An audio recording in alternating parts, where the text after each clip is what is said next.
Hi అండి. Welcome back to RVC Telangana వంటలు.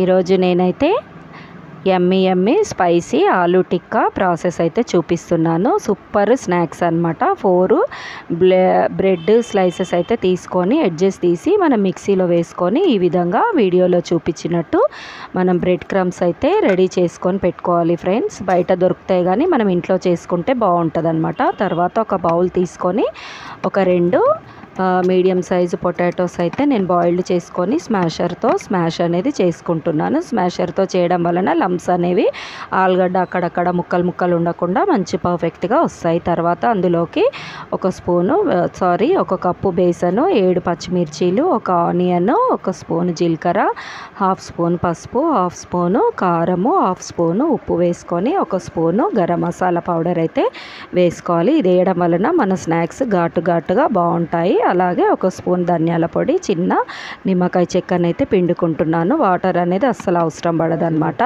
మనకు ఇందులోదే మాయిశ్చర్ ఉంటుంది ఆలూలో, అది కాక సాల్ట్ కూడా వేసాం కాబట్టి బాగా మొత్తం మిక్స్ చేసేసుకోవాలన్నమాట. లాస్ట్కు హాఫ్ కట్ట కొత్తిమీర వేసేసుకొని మంచిగా ఫైనల్గానైతే కలిపేసుకోవాలి ఇవన్నీ కలిసేటట్టు. తర్వాత చేతికి కొంచెం నూనె అట్టించుకొని కట్లెట్ షేప్లోనైతే మనం ఫస్ట్ ప్రెస్ చేసుకొని తర్వాత బ్రెడ్ క్రమ్స్లో అద్దేసి మొత్తం అయితే ఇలా ప్రిపేర్ చేసి పెట్టేసుకొని ఒక 10 మినిట్స్ అయితే పెట్టాలి ఫ్రెండ్స్. ఎందుకంటే ఫైనల్గా మనం వేసేటప్పుడు కొన్ని అతుక్కొని ఉంటాయి కదా బ్రెడ్ క్రమ్స్, అవైతే విడిపోతాయి. ఇట్లా మనం 10 నిమిషాలు పెట్టడం వలన మంచిగా బైండింగ్ అనేది బాగా వస్తుంది, నూనె పాడవ్వదు. అట్లాగే నూనెలో మనకు బ్రెడ్ క్రమ్స్ కూడా ఊడిపోయే ఛాన్సెస్ కూడా ఉండవు అనమాట. ఓకేనా, చూడండి ఇట్లా నేనైతే అన్ని ప్రిపేర్ చేసుకొని కడాయిలో ఆయిల్ అయితే వేడి పెట్టుకున్నాను. ఒక్క విషయం ఫ్రెండ్స్, ప్రాసెస్ మొత్తము సిమ్ టు మీడియంలోనే చేసుకోవాలి, లేదంటే లోపల పచ్చిగా బయట క్రిస్పీగానైతే అవుతుంది, లోపలంతా పిండి ఆలుగడ్డ అట్లనే ఉంటుంది, అస్సలు బాగోదు.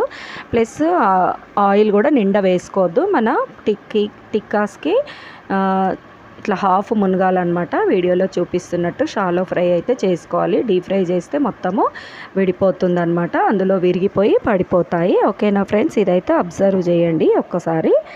చూడండి ఈ విధంగానైతే తిరిగేసుకోవాలి. మనకు ఒక్కటి కూడా బ్రేక్ అయితే అవ్వలేదు అస్సలు. ఇట్లా రెయినీ సీజన్లో ఇట్లా చేసుకొని పక్కన మంచిగా మసాలా చాయ్ పెట్టుకొని తాగుతూ స్నాక్స్ తింటే వారేవా అసలు సూపర్ ఉంటుంది ఫ్రెండ్స్. ఓకేనా, ఎవరైనా నా ఛానల్ కొత్తగా చూస్తున్నట్టయితే ఛానల్ సబ్స్క్రైబ్ చేసి సపోర్ట్ అయితే చేయండి. మీకు తెలిసిన వాళ్ళకైతే నా ఛానల్ అయితే షేర్ చేయండి ఫ్రెండ్స్.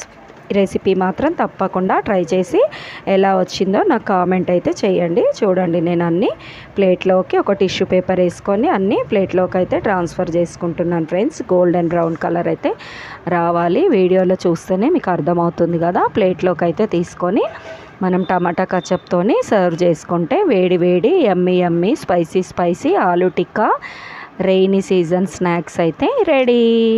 వావ్, చూడండి నేను ఒకటి చూపిస్తాను. లోపల కూడా మంచిగా కుక్ అయిపోయినాయి ఫ్రెండ్స్. ఓకేనా, వావ్ ఇలా అయితే రావాలన్నమాట. తప్పకుండా ట్రై చేయండి ఫ్రెండ్స్. వావ్, ఇలాంటి మరిన్ని మంచి వీడియోలతో మళ్ళీ కలుసుకుందాం. బాయ్.